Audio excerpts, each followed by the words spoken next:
Malaria is one of the oldest diseases in the world. 10,000 years ago, humans were already battling this deadly disease, and today, there are still many countries around the world actively fighting to control the spread of malaria.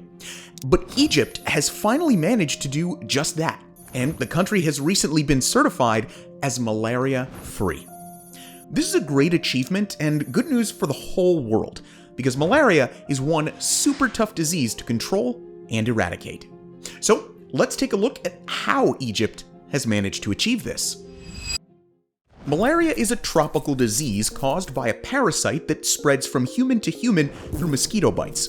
These malaria parasites use a person's bloodstream to travel to their liver, where it matures and then starts to infect red blood cells all throughout the body. If not treated, these infections become deadly. Early malaria symptoms often resemble flu-like symptoms like nausea, headaches, fatigue, and body aches, but fever is the most common symptom of this infectious disease. The recent World Malaria Report showed that in 2022, there were 249 million active malaria cases worldwide, with 608,000 people dying of the disease. That puts the mortality rate of malaria at 14.3 deaths per 100,000 people. It's estimated that 40% of the world's population lives in the approximately 100 countries where malaria remains active. Europe and North America are considered malaria-free today, thanks in large part to their cooler climates. Mosquitoes need warm and wet climates of around 26 degrees Celsius to breed, which is why most of the infected areas are tropical or subtropical countries found in the global south. Now, the good news is that some countries are starting to eradicate this terrible disease and joining the list of malaria-free countries and territories around the world. At the start of 2024, Cape Verde became the 44th global country and the 4th African country to successfully eliminate malaria. According to the World Health Organization, this was made possible through free testing and treatment, as well as better mapping and surveillance of mosquito breeding sites across the Cape Verde Islands to better control outbreaks.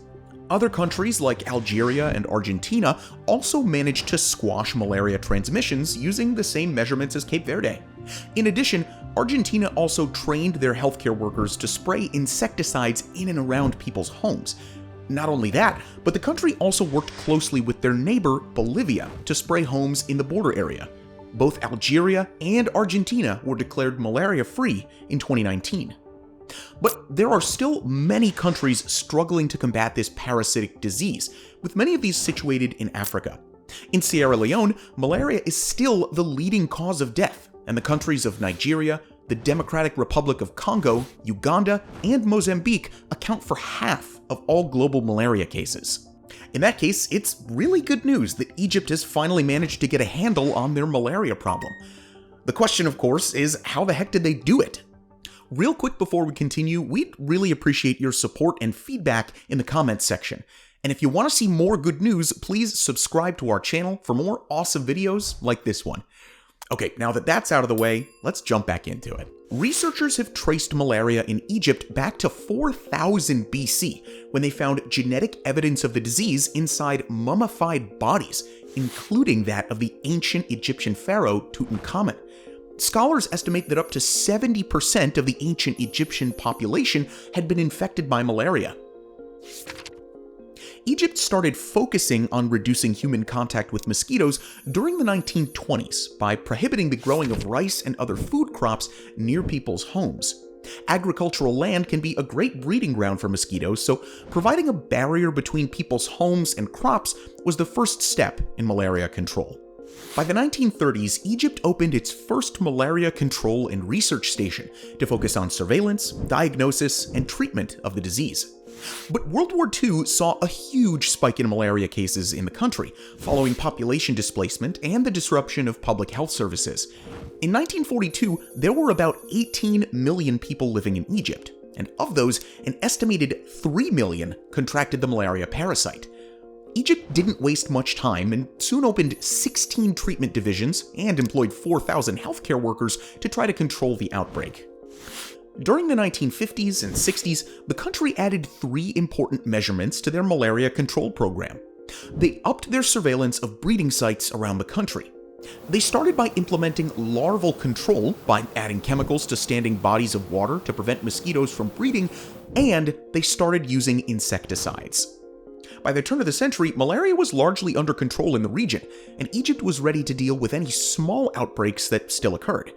The fact that malaria diagnosis and treatment is also free for every single person in Egypt has greatly helped in their fight against retransmissions. That, and just like Argentina, Egypt has also worked closely with neighboring countries like Sudan to make sure cross-border outbreaks don't happen under their watch. In October 2024, the World Health Organization finally certified Egypt as malaria-free after a century-long battle to eliminate the disease. To get certified, a country needs to prove that there have been no new native malaria cases for 3 years in a row, and that they have the capacity to prevent a new chain of transmission from occurring. And that's exactly what Egypt has done.